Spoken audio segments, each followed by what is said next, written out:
All right, just let me know when we go live, and All right. I'm good. And 3, 2. You are listening to Know the Score, presented by the CSPN. You can visit our website at knowthescore.cspn.us. Follow us on Twitter at KTSPod and keep the conversation going using the hashtag KTSPod. I am your host, Tyler Ball. You can find me on Twitter at TABall, the number one. And we've got our full team in on our final show of 2016. Goodbye and good riddance to this year. It's got to go. Uh, Stepping in, we got our man, Don Delarente. You can follow him on Twitter at Don Delarente. What's going on, Don? Hey, what's up, Tyler? Trying to spread cheer and good wishes to everyone. All right. And also, we've got Tobias Wilborn. You can follow him on Twitter at nwilborn19. What's going on, man? Nothing much, man. Just ready to get started, bro. All right, let's get in straight into the National Football League. But uh, before that, we're gonna give a rest in peace and a major shout out to an inspiration for all of sports, but a guy who's covered sports for nearly 30 years. Um, he's, of course, well known for his coverage of basketball on Turner Sports. We want to say a rest in peace to Craig Sager. And I'm going to have an open panel for you guys to remember Craig Sager and what do you best remember about Sags? Go ahead, Tobias. Man, I mean, where do you start, right? I mean, this guy, I still really haven't fully processed, him not being. I mean, obviously, I knew he was really not doing well. I saw him about 3 weeks ago, for a project that I was working on, and I haven't decided what I'm going to do with here. But that being said, man, just like a lot of times we throw around that people are classy because, quite honestly, the barometer for human decency in our society is just so damn low. But Sager really was a true gentleman. You know what I mean? Like,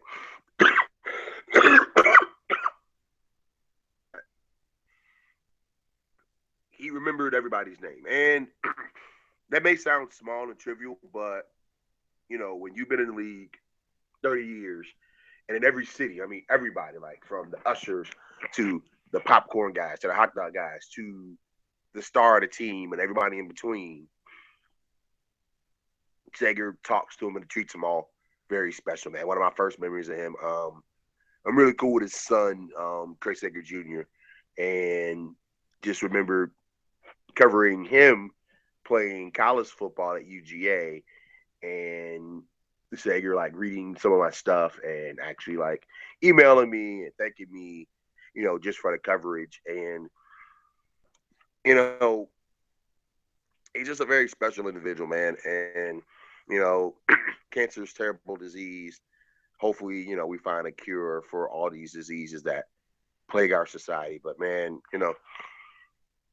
it's gonna be different. And also too, I hope that people don't just remember the suits, man. He was as good of a journalist as it gets. Like when he was on that sidelines, nowadays sideline reports are mostly fluff because of how the league's PR systems have changed over the years. But he broke news on those sidelines, man. Like, yeah, the clothes were part of that, and they were what they were. But this guy was exceptional at his job and what he did, and he had a lot of impact on a lot of people. And it was a little darker place after Sager died. And um, I just hope that as the next generations come on, that they're able to do some of the kind of work that he did, man. And even him with Popovich, seeing them interact, um, and knowing how much Greg hates those in-game interviews, just because, quite honestly, it's not really good TV. You're not even getting good information, but him and Sager will play along and do it. So, yeah, I mean, he's gonna be missed. Shout out to the old Jocks and Jills, which was the bar that he owned. He owned one in Charlotte and a few in Atlanta. And met Sager. I may not share that story. I may share the story at the end of the show. Yeah, but we'll see. Let's just put it this way: we didn't talk about sports that night. He owned a sports bar called Jocks and Jills, and it's actually a place where I had my first legal drink, we'll say. And yeah, it just a really great character, just a good man. And like I said, man, our society is a little darker this year. I mean, we've had a lot of deaths, and this is one that really hurts.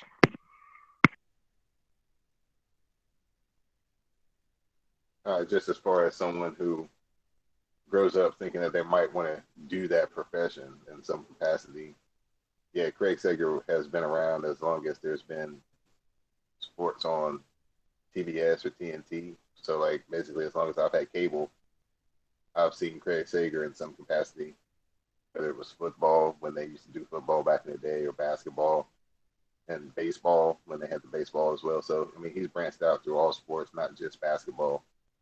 But I mean, that's what he's known for in particular. And just so fitting that ESPN this year decided to, let him work a finals game, being it was such a historic finals. It's the first time he'd ever got a chance to work the finals. And, he's been synonymous with being the sideline reporter for the NBA. And just to think that that's the first time he's ever worked in the finals is just mind blowing. And I'm glad that ESPN and TNT figure a way out for it to happen, and they made the most of his time, because you never know how much time we do have, especially with someone in the condition like Craig was in. So it was just special, I think, for the finals to have that little special splice of Craig Sager being able to be a part of it and the history that was made with it. Um, yeah, just a big part of it is just everybody saying so many nice things. They're saying how he used to work the sideline, like Nabaz was saying, going up and down the sidelines and saying hello to the people, whether you were a superstar or a role player or, the 15th man to the head coach. Everybody had nothing to say but nice things about Craig Sager. So, yeah, he would definitely be missed. Um, I mean, he goes back to Hank Aaron hitting this, 715, home run to break Babe Ruth's record up into the 2016 NBA Finals.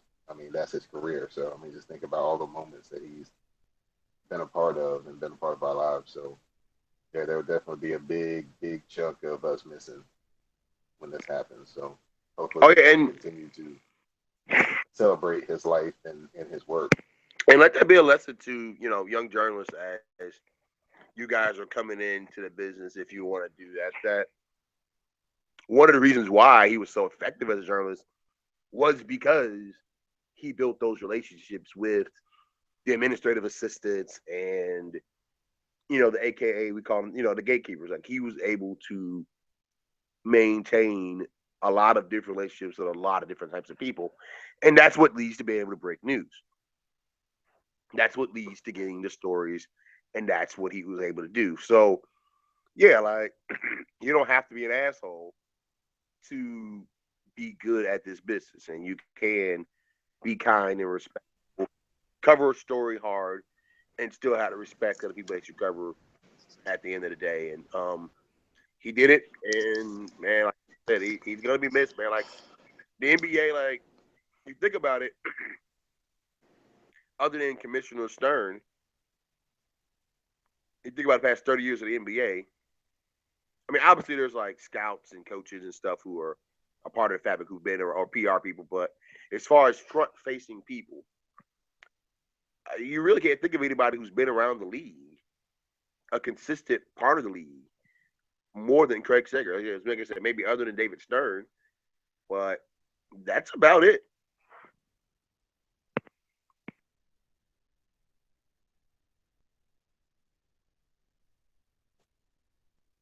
Tyler, what are your thoughts about Craig Sager?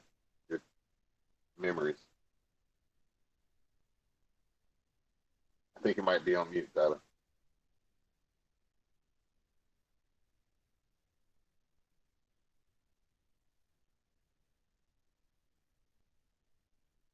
All right, Nabias, we're going to just move on to some NFL, as we'll make the segue into Week 15.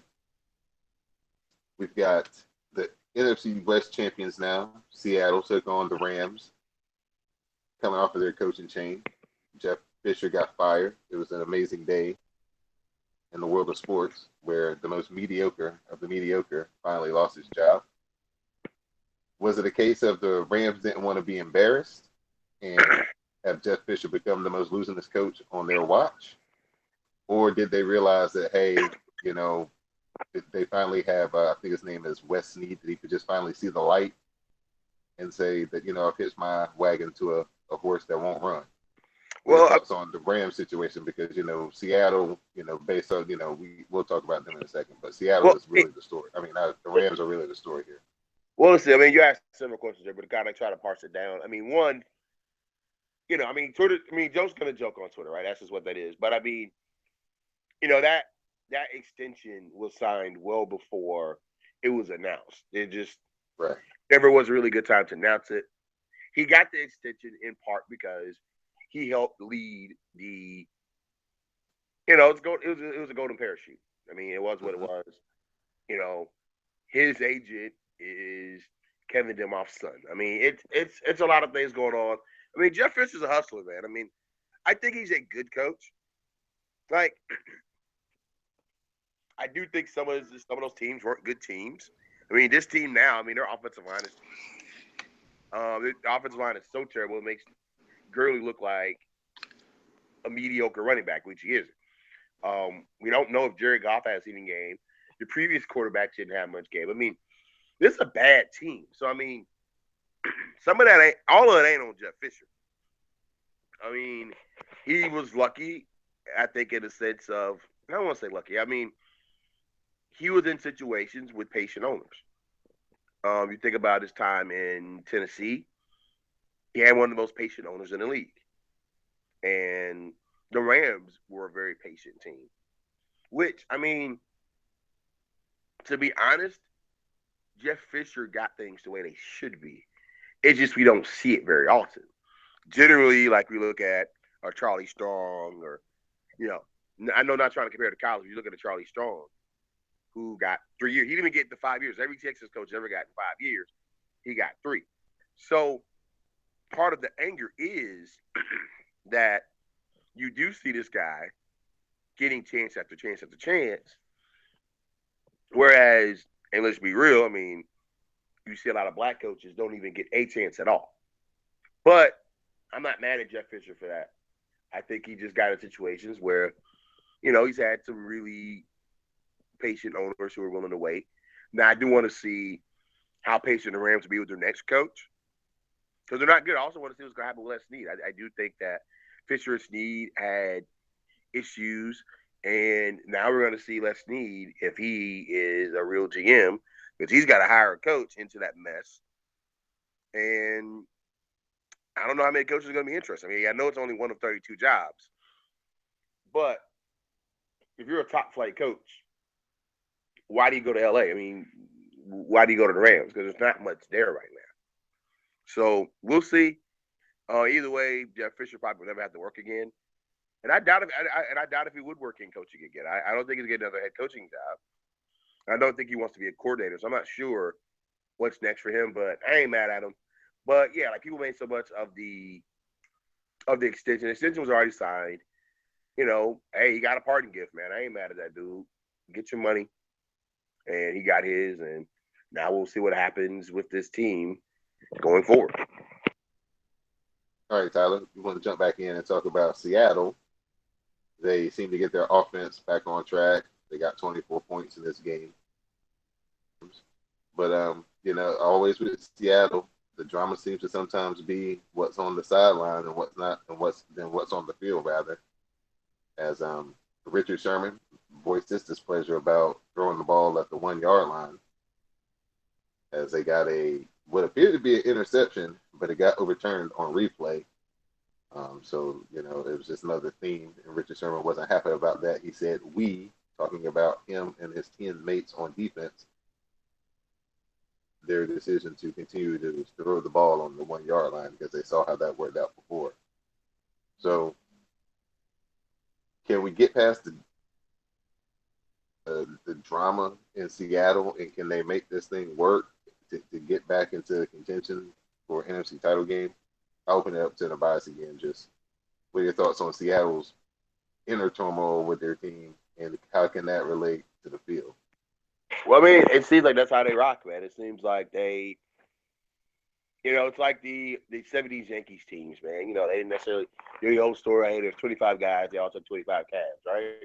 But I mean, hey, they won championships, man. So, like Reggie Jackson and Thurman weren't necessarily best friends. I mean, two very different backgrounds, but they made it work. I think this team, I don't think there's as much turmoil as it seems. I just think that Sherman tends to say things out loud that maybe he should, maybe he shouldn't. I also think that they encourage that. I think they encourage personality. And I think that they have a vibe that works. And I tell you what, I don't know how good they are, but you don't want to see them at home out there. So, like I said, I mean, they got the division because that division is terrible other than them, which is very disappointing to see how bad Arizona is. But that's all in the conversation. But yeah, they'll be all right. I mean, I don't know how good they really are. Like, I don't know if they could beat the Cowboys. I don't know if they could beat the Falcons in Atlanta. I think they beat the Falcons before, but we all know what happened on that controversial call. That being said, they're going to be what they're going to be. So I think they're all right. I don't think that argument and all that stuff is really that big a deal. Yeah, you made a great point about not having to play them in Seattle. I think next to the Cowboys, I mean, for them to have the overall home field advantage would definitely be a daunting task to any team who, is thinking about an upset to have to do that on the road. Their offense and their defense seems to feed off of their crowd and their energy. They're a much different team if you can get them on the road. They're a bigger threat to get beat or get upset if, your team can play pretty decent on the road, as we saw with the Packers a couple of weeks ago. So we'll see what's going on with this, Seattle going on further down the road in the playoffs as now they're getting set. And they'll probably, go hard through the finish line. They're a couple of games, they're 2 games behind Dallas. They have 4 losses. Dallas has 2. So they'll try to get into that top seed. Hey, Next, guys. we're going to try. Sorry. We got some technical difficulty with Tyler. Hold on one second. Okay. Oh, Tyler, are you? Okay. I'm finally back. Golly. I don't know. I had to see what was going on. I had to actually go in the computer room and see what's going on with the Wi-Fi connections. But I'm okay. I'm all good now. I'm not even moving anymore. Okay. Okay. Don. I'm sorry, Don. You can kind of finish. You can finish out what you were saying, and then we can just roll back into so that we can loop Tyler into the conversation. No problem. Sorry. Thank you. So we can loop Tyler into the conversation so that he's, not lost, and then we can just roll as normal. All right. I'm gonna move on to the second seeds. Okay. Thanks, Don.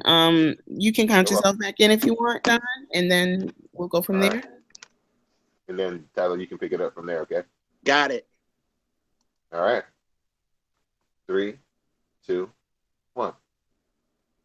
So as Seattle takes aim on trying to overtake Dallas as the number 1 seed, we've also got some contenders on their heels, as we have the Lions and the Giants both at 9-4. To get their thing together, they're trying to make a charge to win their division over the Lions as well. So Tyler, I want you to just talk about the biggest threat maybe to overtake Dallas if they begin to stumble, and Seattle can overtake Dallas and get the first place overall. I would give that the biggest threat to the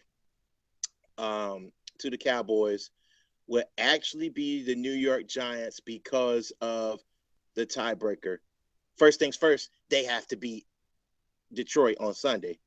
But the best possibility, best case scenario, and most likely scenario, if the Cowboys are going to be knocked off of first, would be for the Giants to win out. The Giants have probably the easiest schedule out of any of the seeds remaining. Other than Seattle, we've already discussed Seattle, but the Giants have the next easiest with the Lions, Eagles, and Redskins.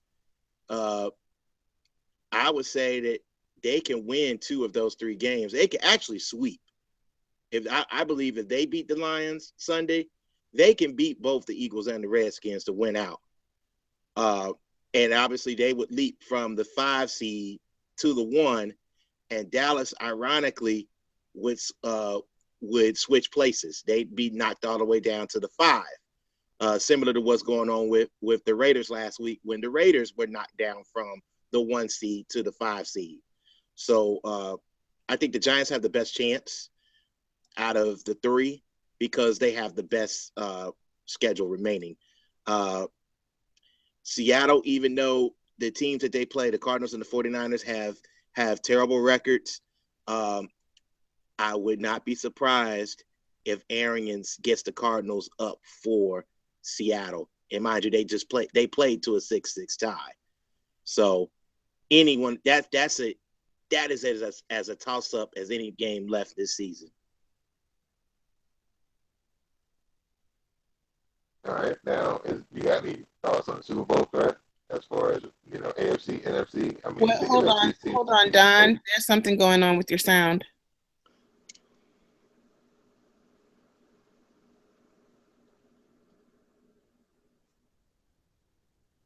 Hey, I'm gonna get Don to try that. Try that again. We're gonna test your mic, Don. Checking. 1 2 1 2. Okay, you got a little yeah, there's something little going bit of on static. there. It says a little bit of static there. Okay. How about now? That's better. Check 1 2 1 2. Check 1 2. Yeah, I think it's good. I think you might want to look into whether or not there's a short in there though. Okay. Because it's, I mean, things like that only get worse instead of better. But I would check because it sounds like there may be a short. Okay. All right. But you're good for now. Okay. Thank you. All right. Reset yourself and then just reset yourself and then I will answer your question. Okay. 3, 2, 1. Now we've been spending a lot of time on the NFC. Let's give the AFC some love. Let's talk about some Super Bowl threats coming out of the AFC. So Tyler, we'll start with you.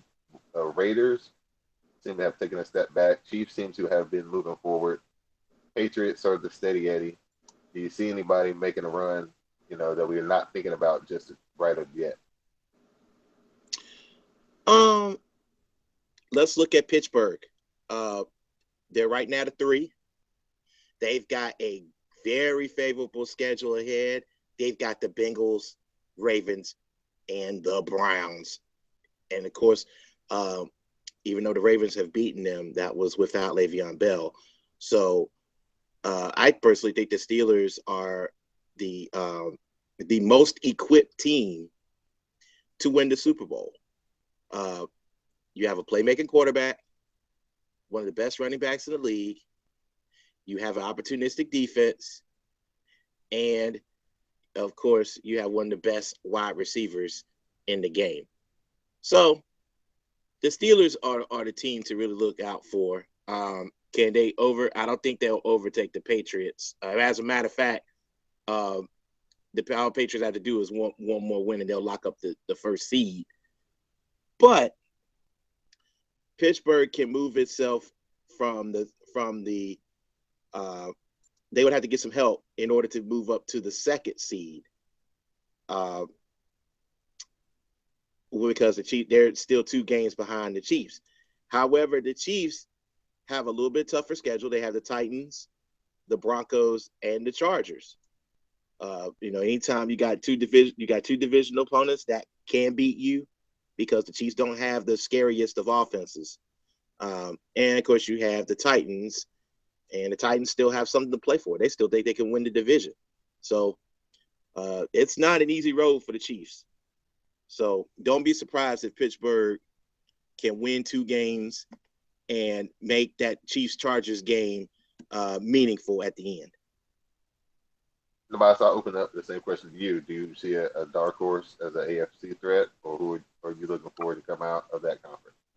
Man, I mean, whoever it is ain't gonna win the Super Bowl. I mean, I don't think so. Kind of doesn't matter, but I guess. I mean, it could, like I said, it could be Oakland, which would be interesting, just because for the last 15 years they've been nothing. I mean, I've said this. I said this on the show a month ago, or whatever. Like, what if it is the Raiders Cowboys? I mean, two storied franchises. Yes, kids, if you're under 25, at one point the Raiders were a good NFL franchise, and so were the Cowboys. And now to see them both, even though the Raiders really need a new stadium, godly, but you know, those franchises are linked for a lot of different reasons. The relationship between Jerry Jones and the family, the Al Davis family, was very entrenched. You know what I'm saying? Jerry considered Al a mentor and a close friend. So there are a lot of reasons why I would love to see that Super Bowl. I think it would be a great history lesson for NFL fans. So I mean, it could happen. It could be the Patriots just because they still got Tom Brady. But I mean, not having Gronk significantly affects their offense, and it makes them damn near one-dimensional. It totally changes everything they do, and it also changes what they do on defense because there's just a certain amount of confidence you don't have now. So I'm not as high on the Patriots without Gronk. Um, I don't know if I trust Alex Smith enough, but I mean, hey, Trent Dilfer won the Super Bowl, so I mean, why not Alex Smith, right? Um, I don't know who comes out of the AFC, but it could be either one of those three teams. I think. I don't think Denver has enough. I don't even know if they make the playoffs at this point. Because I mean, Yeah, some in the NFC South. yeah. The Titans are looking like they've got the inside track to win that division. So yeah, that's another spot that Denver is going to be locked out of. Denver has a really hard schedule. Then they would have to win out and still maybe get some help to sneak in. So it looks like they're going to get shut out. We're going to talk about somebody who's going to come back this week, and that's none other than Adrian Peterson. He's going to step back on the field for the first time since week, I think it was 2 or 3, where he got injured. He tore his meniscus. So is this a good business decision for Adrian Peterson? I'll start with you, Tyler. Would you, if you were the Minnesota Vikings, would you just shut him down until next year? I mean, he doesn't play in the preseason, so that'll be plenty of time for him to, be 100% healthy to start this next season, where he'll be, 32 years old as a running back. He's not getting any younger. So, what would you advise Adrian Peterson to do? To be honest, is it Peterson or is it the Vikings in his ear? That's the first question. I mean, you think about it, you're not outside of the playoffs right now. You look at your 6th seed, Tampa Bay. You look at your 5 seed. You're not gonna get the 5, but is it worth it if to sneak in and get that last wild card and maybe, just maybe, get on a Super Bowl run? I don't know what he's thinking, but I think that's the Vikings in their I think that's the Vikings telling them in their ear that, yeah, we've got a shot. So if you play and we give you 10 to 15 carries and you help us, it can happen. So I think Peterson just wants to play just to test and see where he is. I don't think that it's going to be, I think they're going to play it safe with him. So, I don't see a problem with him coming back. I think if he wants to test it out, give him about 10 to 12 carries, 10 to 12 touches maybe, and see what happens. Who knows? Now, if they lose, then yeah, shelve them. All right, Navas, are you with that? Are you with that game plan? Would you see how it goes if they win a game? As long as you're winning, you play them the rest of these 3 games. If you lose a game, shut them down. I mean, it don't matter if I'm with it or not. I mean, I ain't getting paid. You getting paid. Well, I mean, look, and I mean, first of all, man, I think it's very important to remember how great of a player Adrian Peterson is, and I think he should be a first ballot Hall of Famer. That being said, as a running back, break down, and I think his body's starting to betray him. If I were him, I wouldn't play. But again, that's also why I'm probably not in the NFL, because they're crazy. He's crazy, and he's gonna try it. Well, yeah, if he, I mean, and look, man, has he even won a playoff game? Maybe one or two in his whole career. Because for the most part, other than him, that Minnesota, like he came after, Dante Culpepper the last time they were kind of rolling it up. But it's really real success he's seen. And of course, I could be way off on this. I just can't remember over the last 10 years. They haven't done much in the playoffs. I mean, if he thinks there's a chance, he's going to try it because, that's what he does. And that's what football players do. Well, he did. Now remember, he does have a bad memory, also as far as leading the team in the playoffs, where Brett Favre, they were probably inches away from salting away the possibly the NFC Championship, and of course he fumbles. So I think he's got a bad, not only is it lack of success, but he has a bad taste in his mouth in the playoffs. So any chance to erase some of those memories, I think he takes it. Right. If the opportunity comes up. Speaking of the playoffs, as Jim Moore once famously said, we're getting down to the last 3 weeks, so we got some teams that are in that place that you don't want to be when they show the graphic on television, and that's in the hunt. And a lot of the drama is in the NFC. So we're going to just give some playoff predictions. So this is our last show of the year. So maybe we'll do some predictions up into the NFC Championship games and then the Super Bowl. So Tyler, start with you. Kind of who do you see in the playoffs, and then who do you see in the championship games in the Super Bowl? NFC, my seeds do not change. Cowboys finish 13-3 with the 1 seed. The Lions will finish 11-5, just a game ahead of the Giants. And that will of course be I think Tampa Bay gets in. I think Tampa Bay actually beats the Cowboys this week and stays as the 6th seed in the wild card. Giants, of course, be the 5. Seattle Seattle can't move up to the 2. They won't be able to move to replace the Lions at the 2. And then the Falcons will win the NFC South and remain as the 4. In the AFC, I'm thinking that the Steelers will move from the 3rd seed to the 2. I'm going to say that the Chiefs dropped 2 of their last 3. Steelers went out, and they overtake the Chiefs on the tiebreaker and become the 2 seed. Chiefs will move down to the 3. The others will stay the same. The Patriots remain as the top seed. The Broncos get in as the last wild card because of their defense. And I say that the Texans will win the AFC South and remain at the 4. Your AFC Championship game will likely be the Patriots and the Raiders. Having to go to New England, I think New England holds. They go to the Super Bowl. In the NFC, it's shaping to be the Cowboys and possibly the Cowboys and Giants meet again, this time in Dallas.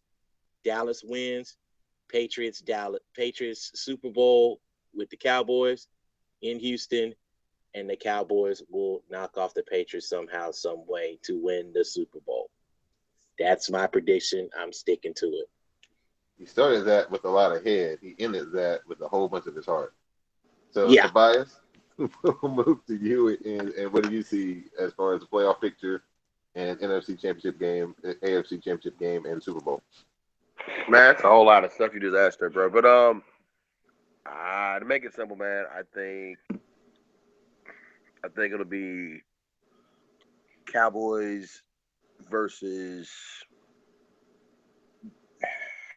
Seattle in the NFC Championship game with the Cowboys winning out. I think the Falcons win the division.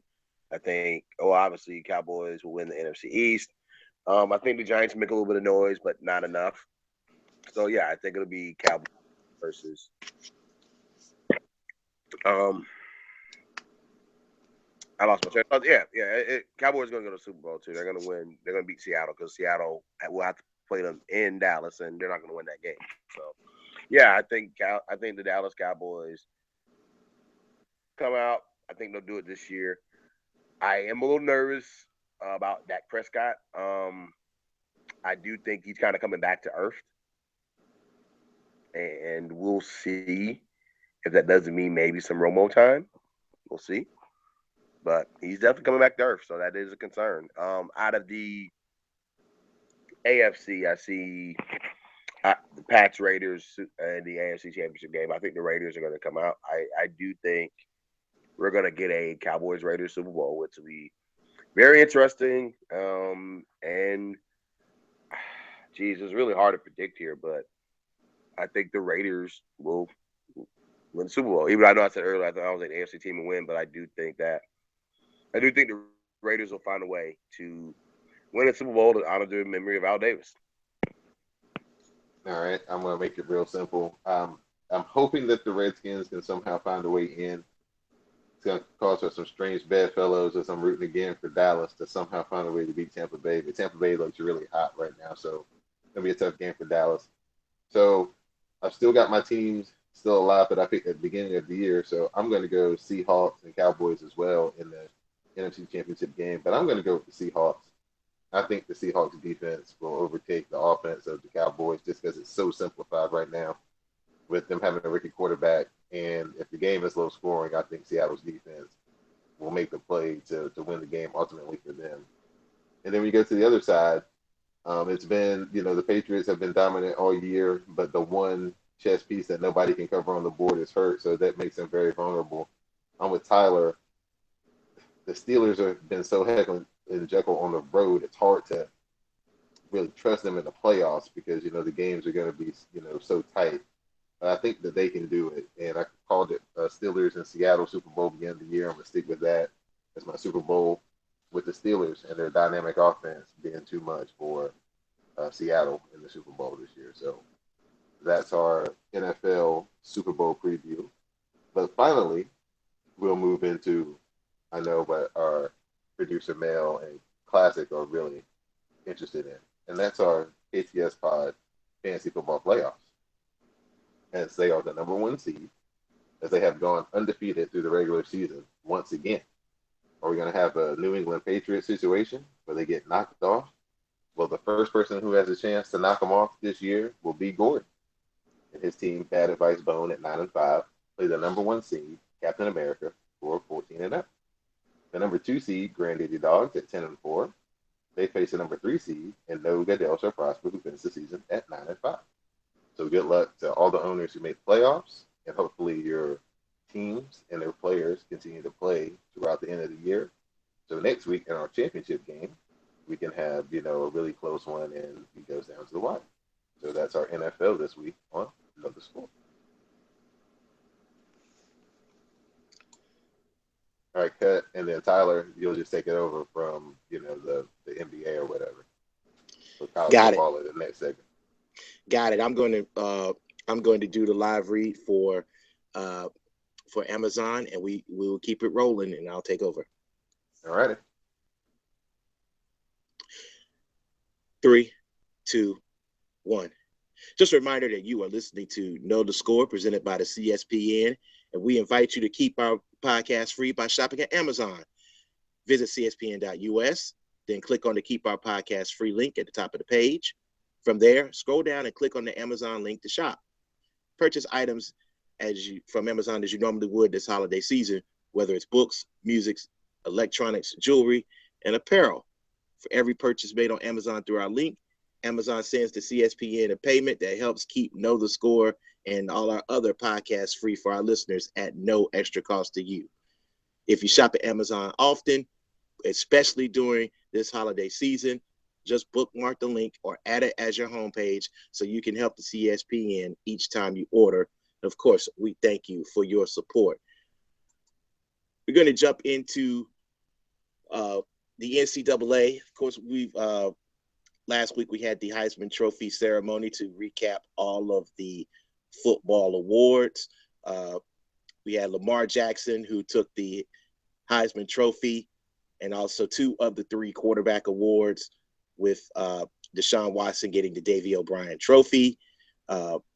Dante Freeman from Texas took the running back award, which is the Doak Walker.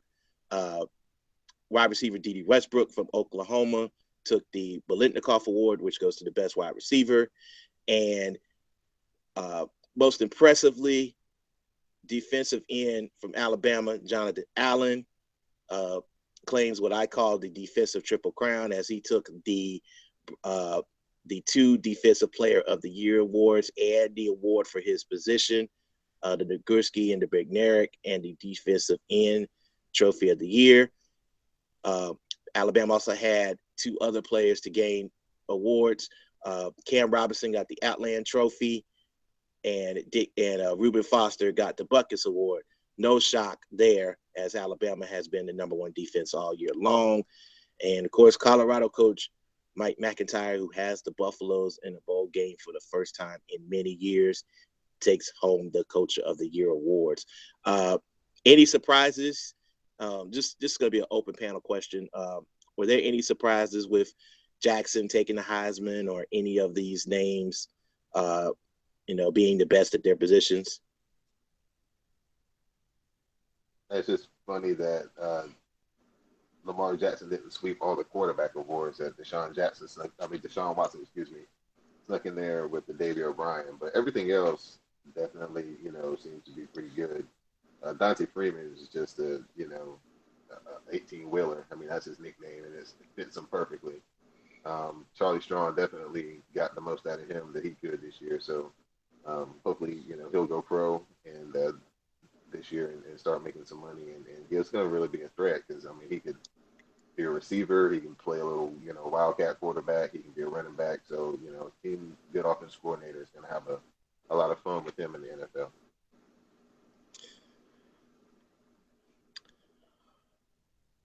All right. As we look into Tobias, any other names or any other surprises in the awards?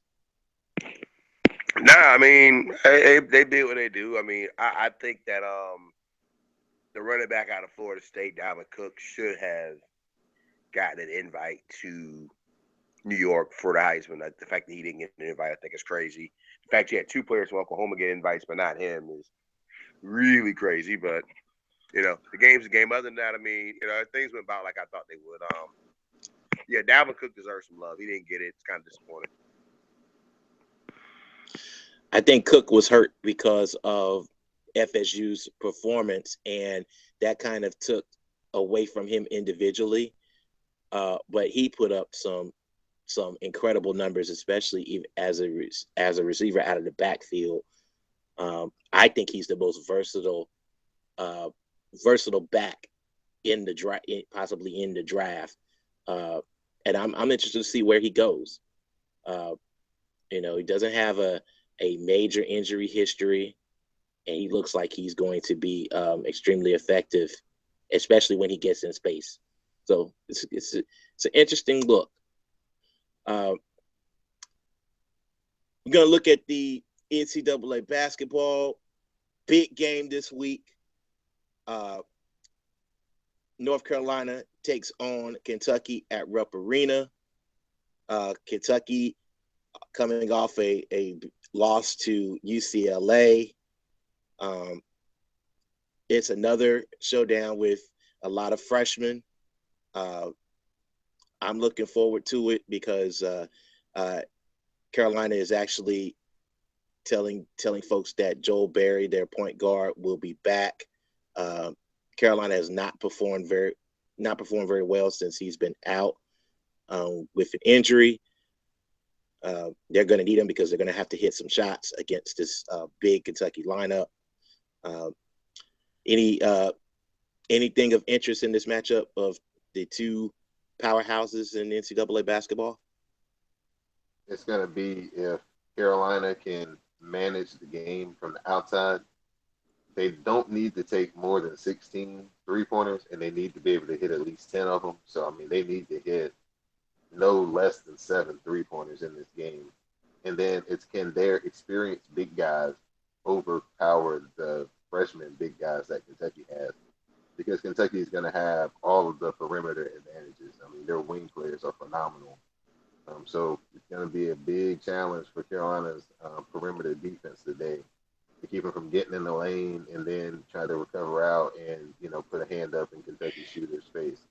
But the thing, if you're a Carolina fan, to look for is their own 3-point shooting and then, of course, rebounding. If Carolina's rebounding the ball, offensive rebounding well, and not letting Kentucky get their own offensive rebound, they'll be able to, be in the game at the end, and we'll see if coaching can overcome whatever it needs to at the end of the game with the, timeout situations in college basketball, where most of the time, two good teams, it comes down to what either coach can put on their clipboard. So that's how Carolina can win the game, shoot at least 50% from 3-point range and dominate the backboards. Just looking at Kentucky, Carolina did get a good look at how Kentucky wants to play them with the game against Tennessee, and they struggled at times. Actually, Tony Bradley had to pull them out of the fire, so to speak, with some timely offensive rebounds. But Kentucky's also got to look at what Carolina wants to do with the UCLA game. UCLA pushed the pace with their young guards and guys who just like to get out on the floor and run, and actually they were able to do that as well. So if Carolina tries to push the pace, I don't think Kentucky will back down. I think that they can also match Carolina's pace and get some easy baskets themselves. So it looks to be a very interesting game, probably high scoring, mid-80s. I wouldn't be surprised if Kentucky pulls it off at home. I think Kentucky's healthier than them right now, right? And they're at home. That crowd will be up for Carolina. So, I think Kentucky should win the game. It'll be fun to watch. Anytime you get to see two true blue bloods play, that's always good. And, by the way, shout out to Georgetown and Syracuse playing today, two former Big East teams. Of course, Syracuse left and went to the ACC, but it's good to see them renewing that rivalry, even though it's kind of weird to see them play in December.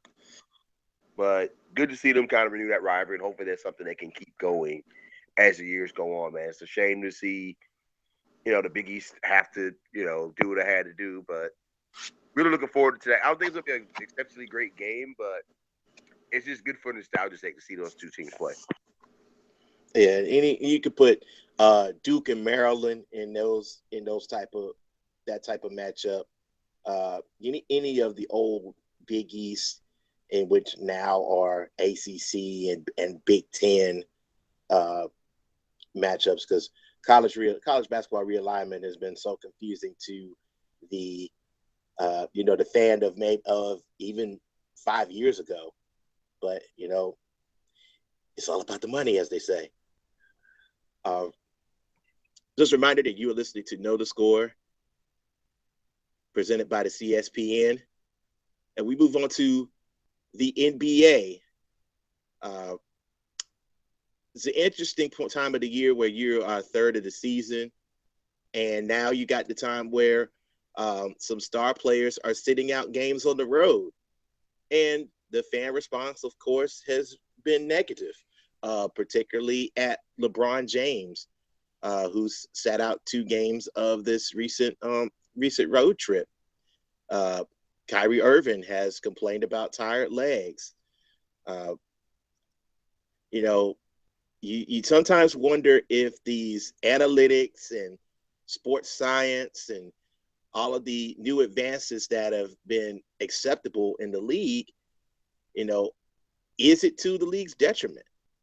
Uh, Nebias, what's your take on guys sitting out games? I get it. I know for the fans, I know they hate it. Particularly, you had LeBron, you had Kyrie, and Caleb all sit out against Memphis, and I mean, the Cavs only go to Memphis one time a year, so that does suck for Memphis. It does suck for their fans. Like a lot of people bought that ticket to see LeBron, but I mean, look, the NBA is a star-driven league. The NBA is a league about its players. That being said, I mean, LeBron's been in the league, what, 13, 14 years now? I mean, and you look at his whole career,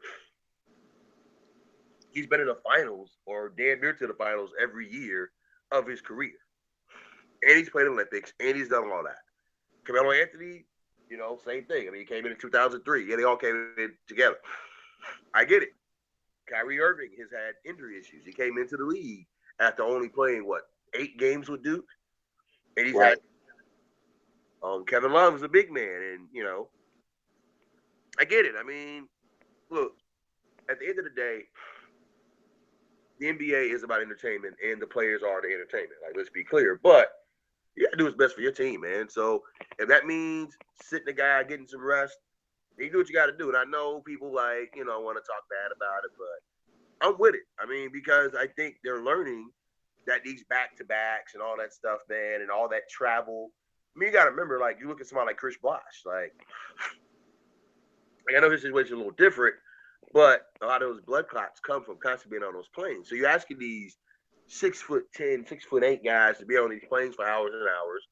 Yes. I mean, you're traveling not even first class, beyond first class. I mean, you're traveling luxury, and you're staying at the best hotels. I get it. But, hey, man, if you can save a flight here and there, make sure your body's where it needs to be, you do what you got to do for yourself, man. I mean, because at the end of the day, because if LeBron gets hurt, then the Cavs, any chance of them winning a finals is done. If Kyrie gets hurt, as we saw, basically, if any one of those big three gets hurt, Cavs ain't doing nothing.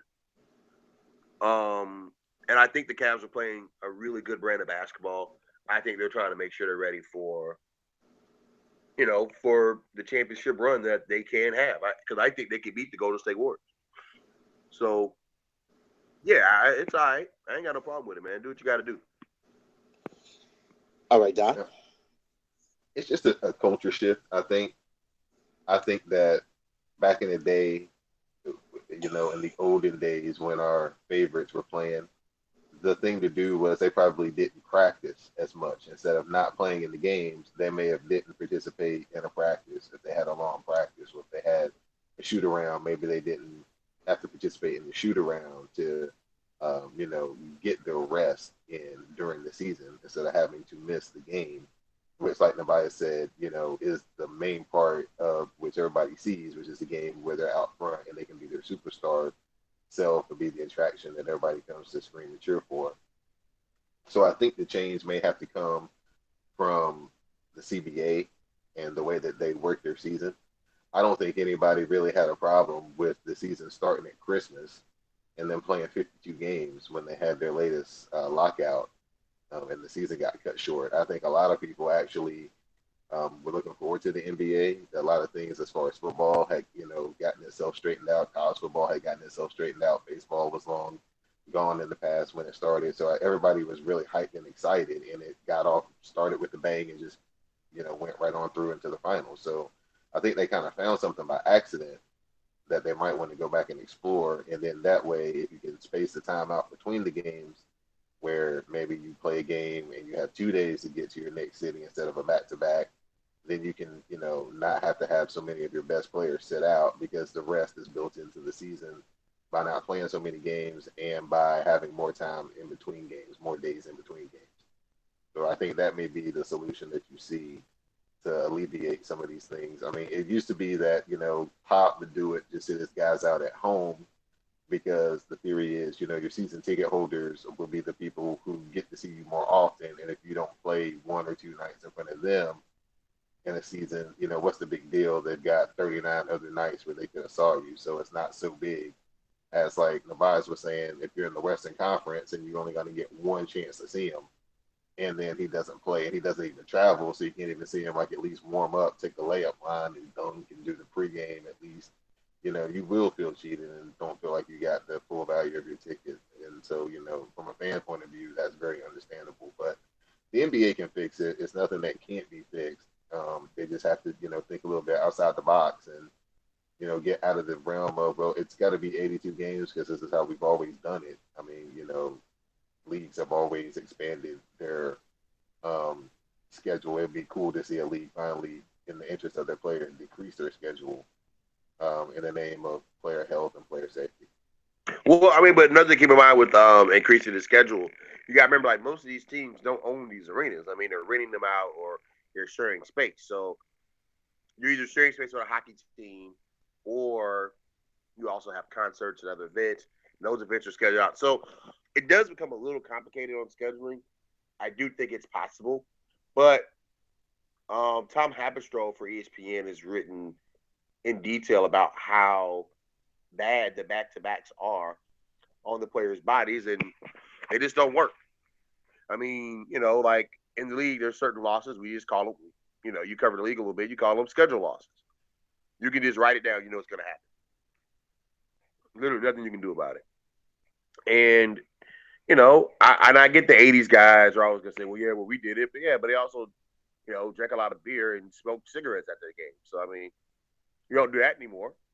So, I think as time evolves, things change. You start to realize that certain things weren't the best way to do it, and you make the change. My issue with the fans' perspective is that you can't have it both ways.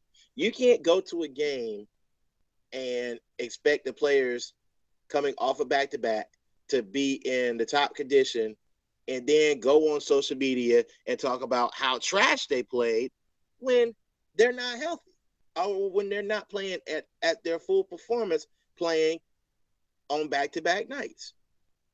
But you feel like you want the best product. You want to see this guy play, but don't you want to play him don't you want to see him play at his best?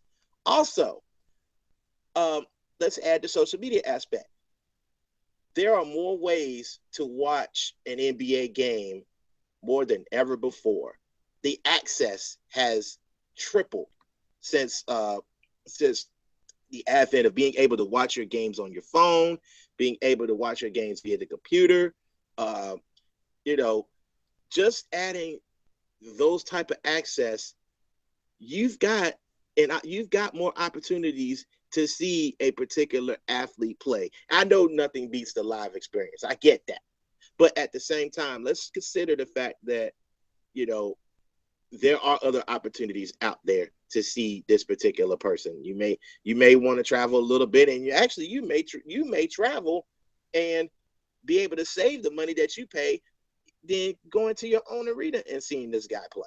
So just I think fans also need to evolve as well. We can't just have everything all in that one basket for 50 some years and not expect any changes.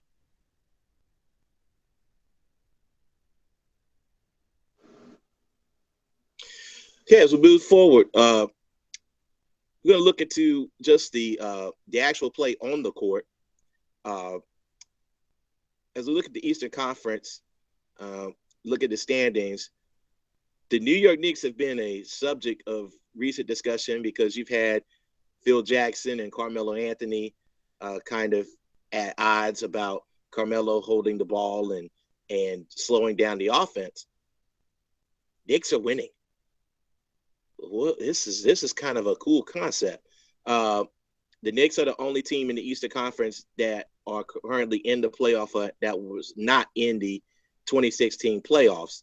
I mean, despite the fact that they are at a negative 2.7 point differential, which is the only team in the top 8 with that, the Knicks can actually be considered a good team. What's so different? You can talk about Porzingis, but there's got to be some other characteristics of that team that make them competitive. Anything you've seen, Don, in the Knicks?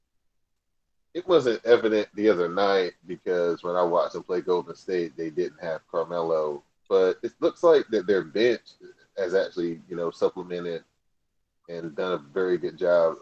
Courtney Lee is very dependable. Brandon Jennings actually has, been the good Brandon Jennings this year. Lance Thomas has actually stepped in and given them good minutes. So I think that they have a little bit more, consistency coming off their bench to supplement their star players. I think what's weird about the Knicks is they have such a power struggle about what type of offense are they? Are they, a get out and run push the pace team? Are they a triangle team? Are they, kind of doing what Phoenix was, kind of space the floor, shoot the ball type of team? So I think, watching them from game to game and possession from possession is kind of the interesting thing with the Knicks because they're kind of like a blend. It's like you see some triangle, and then you see some 3-point shooting, and you see some running, and then you see some, like Carmelo holding the ball, doing this thing with isolation. So it's just kind of like a hodgepodge of offense right now, and they're still searching for an identity. So to be able to be winning and still haven't, gotten the formula just right on offense yet is a credit to, Hornacek and the guys on the team just buying in to kind of what they're doing, even though it may not look so clear cut to the people on the outside right now.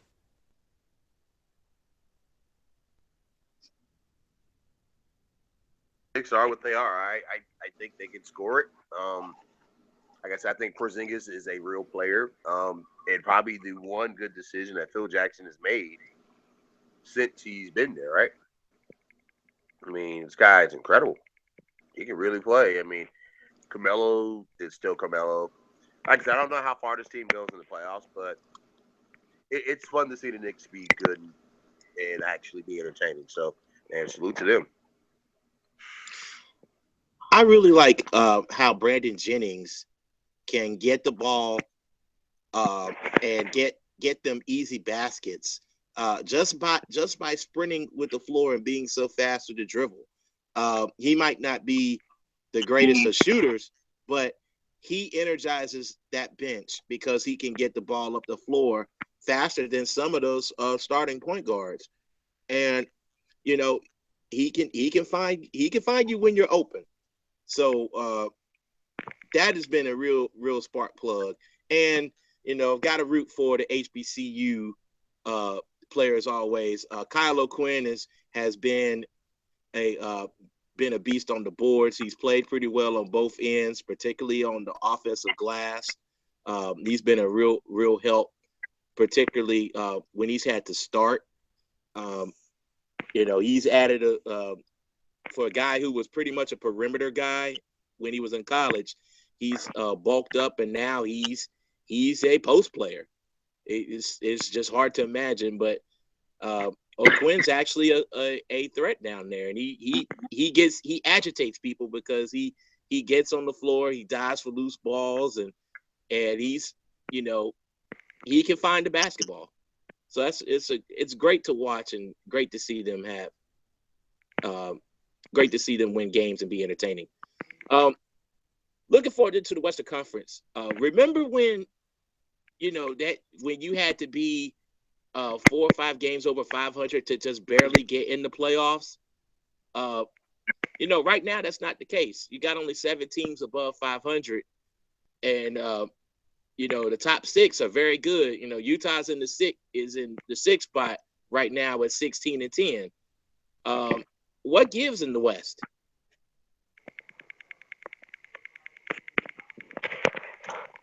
I mean, what do you gives? Like, what are you asking specifically? I mean, what's changed? I mean, there are really some bad teams in the Western Conference. Is it just the evolving of certain teams, or just bad drafts, or I mean what? I mean, look, you got Golden State, you got obviously San Antonio. I think the Rockets are a pretty decent team. I mean, there's still good squads out there. It's just different, man. I mean, I think OKC still has some games. So it's just the league changes, man. This is what that is. Think just the bottom teams have gotten a little.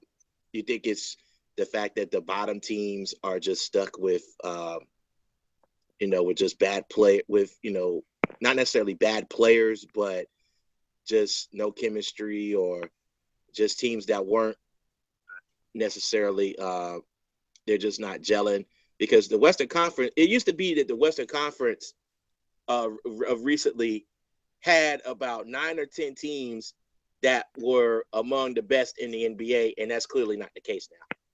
Any opinion on that, Don? Well, I think the Western Conference right now is just they have so many teams that are like Sacramento, where they should be good by now, Hey, but they're Don, you're not. having an issue again with your mic. Okay. How about now? You're still having it. You sound like a very hoarse Darth Vader. Very hoarse Darth Vader. Oh. Yeah, and it's not getting better. Okay.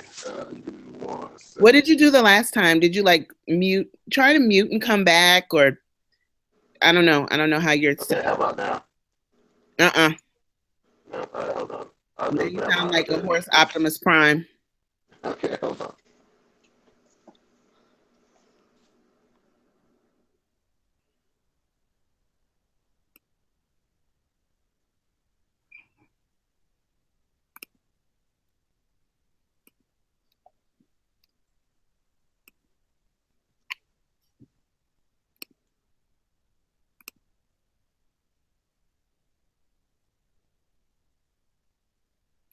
Hello?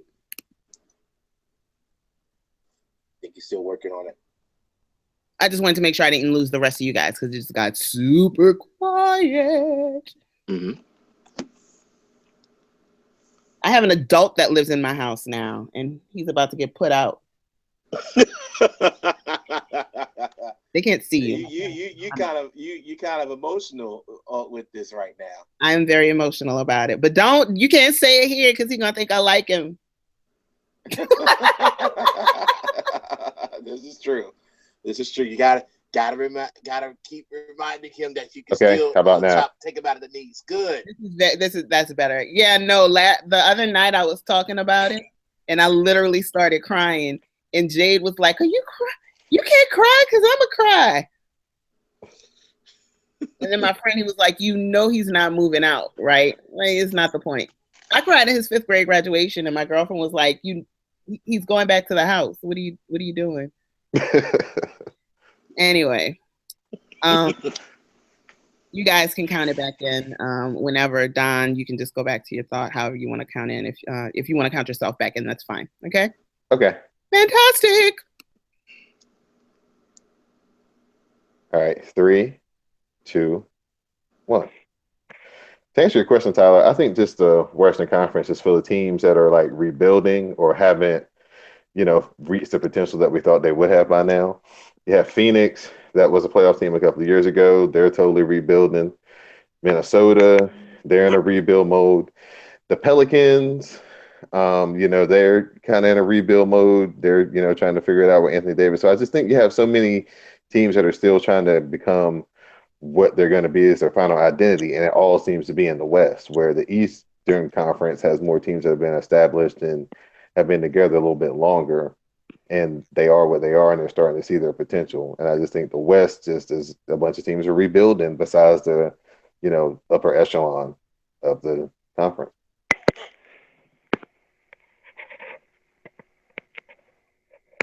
I think that the overall in the NBA right now, the emphasis on the draft is bigger than ever, because right now you have in the CBA, one of the bullet points is getting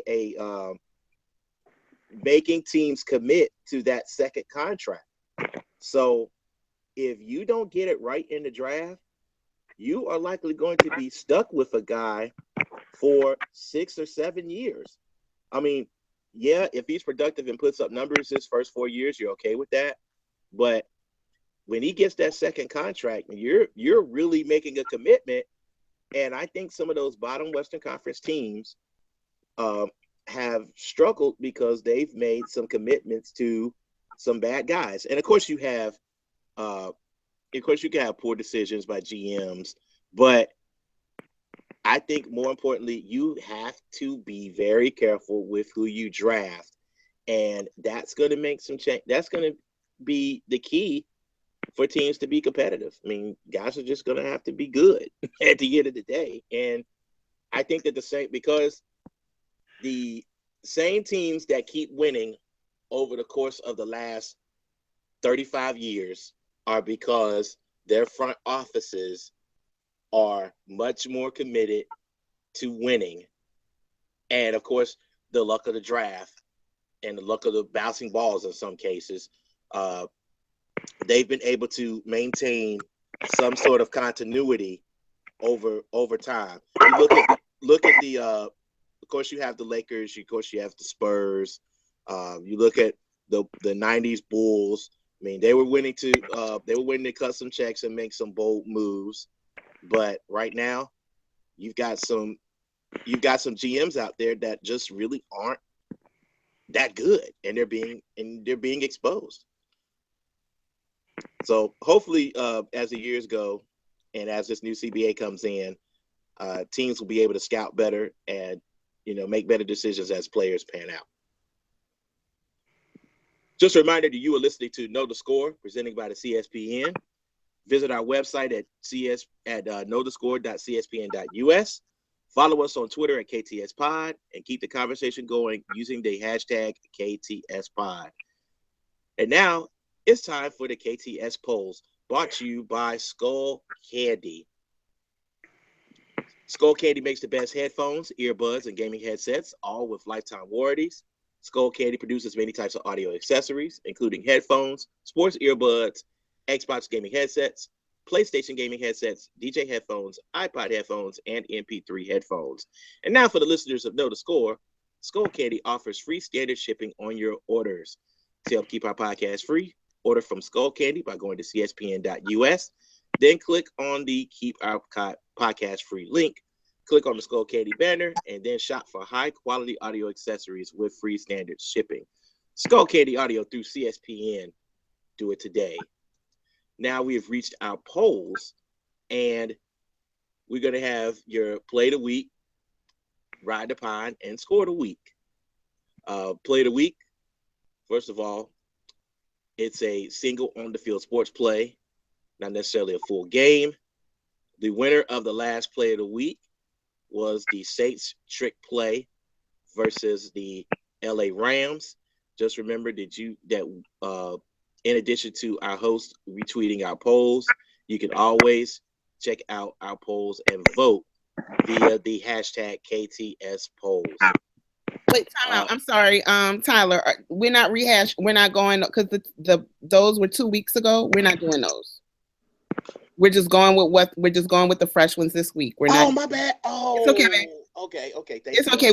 I said it early in the week, and I didn't want to interrupt you because I wasn't sure. But we're not doing the old ones. We're just starting with what we got today. Okay. Yeah. Okay. My bad. Dang. No, babe. It's all good. Let's go. All right. We're going to present our polls. Sorry, I'm gonna reset and then go, and then Classic can know where to cut. We come to our Nabias. Can you mute?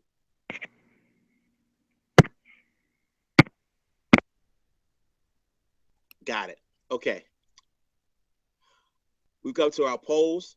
First, of course, we have the play of the week, ride the pine, and score of the week. The play of the week must be a single on-the-field sports play.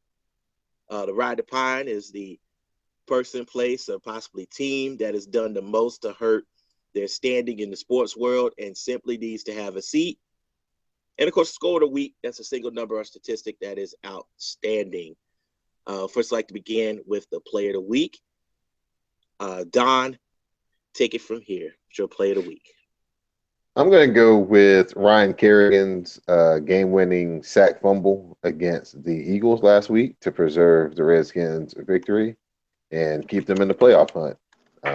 Finally didn't let one get away. So big shout out to Ryan Kerrigan, his 11th sack of the season, one of the top 5 in the league this year in sack numbers.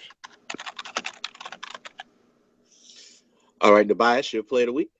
Yeah, Vic Beasley for the sack, strip, fumble, and even a missed dunk there. Kind of mistimed his jump, but man, salute to him, man. Last year, a lot of people were calling him a bust, and now this guy is up for, at least in the discussion of the defensive player of the year, leading the league in sacks. And man, shout out to him, man, being able to bounce back. All right, my play of the week going to Larry Nance Jr., who looked a lot like his dad when he pulled a crossover, and then to continue to rise and finished a dunk over Brooklyn's Robin Lopez. I mean, I actually watched Larry Nance win the dunk contest, and Junior looks like he has the same vertical, and you could just see how high his hand and the ball was up over the rim. It was just it's an amazing dunk. When you add that he had to do it pretty much off the dribble. So yeah, definitely Nance Jr. gets my play of the week. We now go to Ride the Pine, and Tobias, we can start with you. Jeez, man. A lot of pine riding to put out there, and I kind of feel weird even putting this as Ride the Pine. I want to be really careful how I address this. But the University of Minnesota football team boycotting on behalf of 10 teammates who were accused of sexual assault. Look, I'm all for players using their power.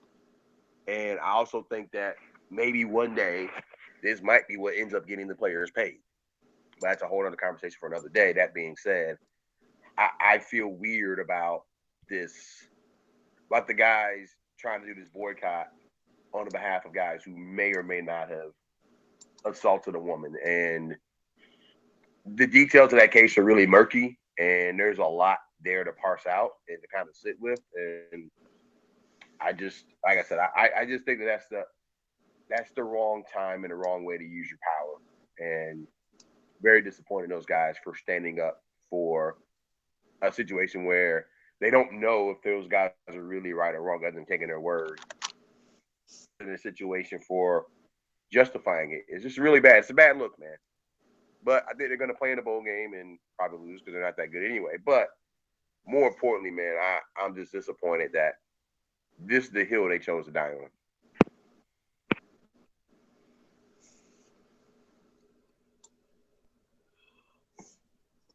For this week's Ride the Pine, I'm going to nominate all the Cowboys fans who were calling for Tony Romo after Dak Prescott has had, kind of 3 unimpressive games where he's thrown for less than 200 yards. And everybody is all of a sudden now, trying to get that Tony Romo back on the field whisper and rumor into being something, that manifests in itself in him coming out here and playing in a couple of these games, or taking over for Dak going to the playoffs. I'm sorry. Tyler, you got to mute your mic because I can hear you typing.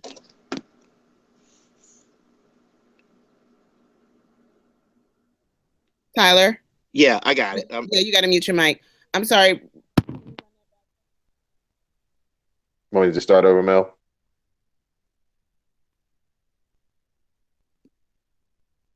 So, yeah. That the Cowboys fans can ride the pine for calling for Tony Romo after Dak Prescott's had 3 ineffective games. Cowboys fans can ride the pine. Okay, my Ride the Pine is going to go to Boston Celtics guard Marcus Smart. I mean, what? Come on, man. Come on. When you are known as a flopper more than what you're known as for any of your play on the court, you got to ride the pine. I mean, it's gotten ridiculous. Smart made his third consecutive appearance on the TNT show Shaqtin' a Fool, specifically because he flops, and it's awful. I mean, the NBA has made it a point of emphasis to stop these guys from flopping and trying to get calls, and the guy just continuously does it to the point where he doesn't care. And it's sad because he's a good athlete and he actually is a good defender. But you're going to end up not getting any calls because your flops are ridiculously bad. I mean, just guys that are not even as strong and as built as he are. Yeah, he is. They're supposedly causing him to, literally throw himself 4 or 5 feet out of bounds. Come on, man. So Marcus Smart got to ride the pine. I'm just tired of it. And now for the score of the week. My score of the week will go to it's actually number 6, which is the number of times Usain Bolt has won the IAAF Athlete of the Year. He actually recently was awarded this, and that is a record. Bolt, of course, is considered to be the best track athlete, one of the best track athletes of all time, if not be the best. Obviously he did the triple gold again, winning the 1, the 2, and the 4x1 relay in this past Olympics. Still one of the most exciting athletes we've seen in quite some time. So 6 is my number for the score of the week. Tobias, you could pick your score of the week. Yeah, man. I had it, dog. Yeah, and basically, really, the last past week for Russell Westbrook getting to 6, getting to 7 triple doubles, man. Just the guy has been an animal this year, and I think I used to wonder if he could keep it going, but it seems like he can. So, and they need every bit of it, man. So, shout out to him for keeping those triple doubles rolling.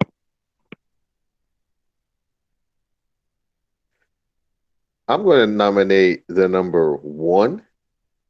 And last Sunday was the first time that Russell Wilson had ever lost an NFL game by more than 10 points. I just thought that was an outstanding stat. Just shows you, the Seahawks are in every game, and most of the times they come up on the right side of those close games. And this was the first time he'd ever been, quote unquote, blown out in a football game in the NFL. So that's my number of the week, the number 1.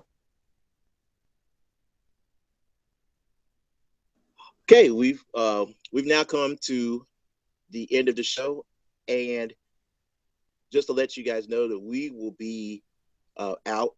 Actually, the CSPN will be taking our holiday break. If there are any final thoughts, you will next hear from us on Sunday, January 8th. We'll record on Saturday, January 7th. So that's why we have our NFL predictions on the show that you heard earlier. We would like to wish you a happy and safe holiday, and we will also have a special guest to give her final thoughts for this last show of 2016. We can start with Don. My final thoughts are just, the NFL playoffs and bowl games, just a whole bunch of football coming to a head all at once. It's also bittersweet because football is my favorite season. It has the most anticipation, and it seems to go by the fastest of all the seasons. So good luck to everybody who's got a rooting interest in playoff teams and bowl games, and just everybody be safe and have a very Merry Christmas, Happy New Year, be prosperous, and just keep listening to Know the Score, downloading, sharing with your friends, and thank you for providing the medium for me to give this content every week.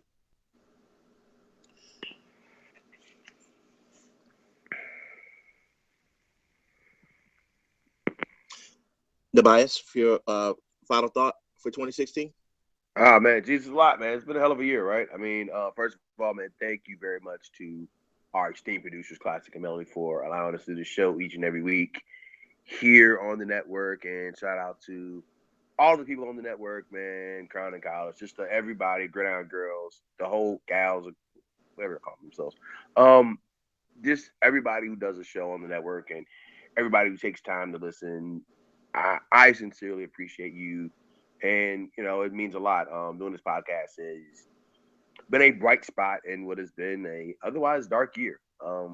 But said, man, one reoccurring theme that I've always said since I think we've started doing this earlier, really back since last year, man, is that how a person feels about sports will tell you how they feel about life. And whether it's this University of Minnesota situation where you actually see old white men brushing off sexual accusations of black men sleeping with white women.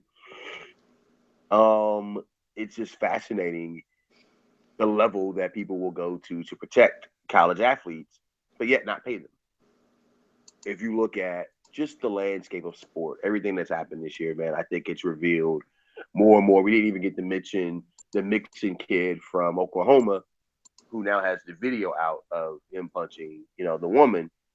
And of course, now it's such a big deal when people just read it and it wasn't. I'm just confused as to what did you expect the video of a man punching a woman look like, right?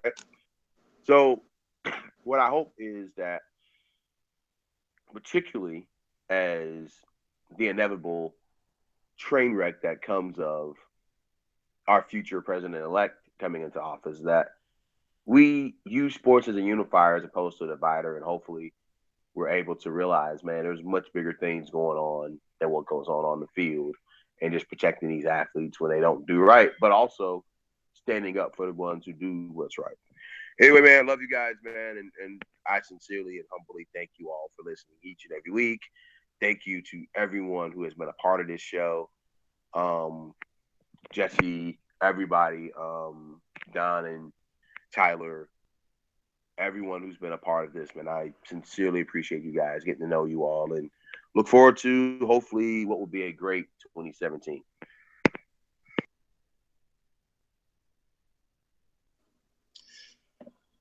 My final thought is going to go on the basis of Time Magazine recently honoring our president-elect as the sports person of the year. And I consider it, along with their fellow magazine, Sports Illustrated, picking LeBron James. I think that there is a little bit of a missed message here. Our sports gives us a chance to escape from the monotony of our daily lives. But when the individual athletes decide to step away from sports and use their celebrity to make an impact for all people, are we embracing these athletes for the courage to do so? Or do fans say, just do your job? I don't need to hear what you have to say, especially since I don't agree with your point of view. It's one thing to advertise a product, but it's another to take a social stand, like Colin Kaepernick did when he took a knee. While LeBron James and the Cavaliers energized the city and brought home a championship to a starved city, Kaepernick's actions regenerized a generation of his race, highlighted an ever-growing problem that many of these same athletes face today, and most importantly, put a conversation to the forefront that a number of this country still manage to flat out ignore. Whether you agree or disagree about his views on police brutality, the military, or even recently just his views on Malcolm X and Fidel Castro, you heard about it, not only by sports media, but national news media as well. It's highly likely that you had a conversation about it as well. That is what a sports person of the year does. Colin Kaepernick should have been honored as such.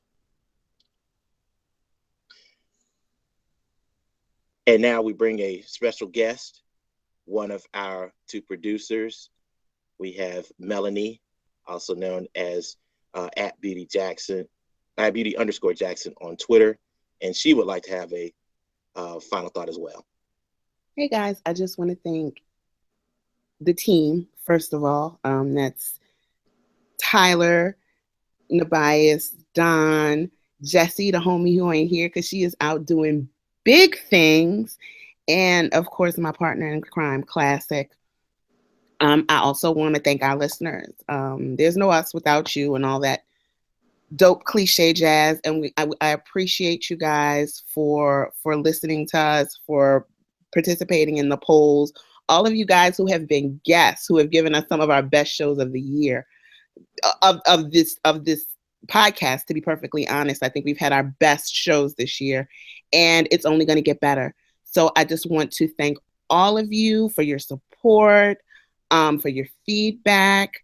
And 2017 is going to be fantastic. So I want to wish you guys a Merry Christmas, Happy New Year. Take care of yourselves. I'm Beauty Jackson, and now you know the score. Happy New Year. That's a wrap.